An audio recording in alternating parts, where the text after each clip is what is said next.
ಸದರಿ ನ್ಯೂಸ್ ಕನ್ನಡಕ್ಕೆ ಸ್ವಾಗತ. ನಾನು ರೋಷನ್. ವಾಷಿಂಗ್ ಮೆಷಿನ್ ಬಳಕೆದಾರರೇ ಈ ವಿಡಿಯೋ ನೋಡಲೇಬೇಕು.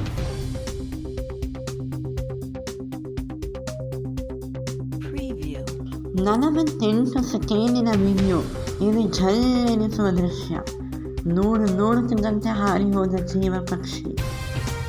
ವಾಷಿಂಗ್ ಮೆಷಿನ್ ಚಾಲನೆಯಲ್ಲಿರುವಾಗ ಎಂದಿಗೂ ಈ ತಪ್ಪನ್ನ ಮಾಡಬೇಡಿ ವೀಕ್ಷಕರೇ. ನೋಡಿ, ಇವಾಗ ಬರ್ತಾರೆ, ಡಿಟರ್ಜೆಂಟನ್ನ ತೊಗೊಂಡು ಮಿಷನ್ ಆನಲ್ಲೇ ಇರುತ್ತೆ, ಅದ್ರಲ್ಲಿ ಕರೆಂಟ್ ಕೂಡ ಇರುತ್ತೆ. ಯಾಕಂದರೆ ನೀರಿನ ಸ್ಟಾಕ್ ಆಗಿದೆ, ಆ ನೀರೇ ಕೈ ಹಾಕ್ತಾರೆ. ಇದೀಗ ನೋಡಿ ಕರೆಂಟ್ ಹಿಡ್ಕೊಡುತ್ತೆ. ಏನು ಕೈ ಹಾಕ್ತಿದ್ದಂಗೆ ಕರೆಂಟ್ ಹಿಡ್ಕೊಳುತ್ತೆ. ಎಸ್,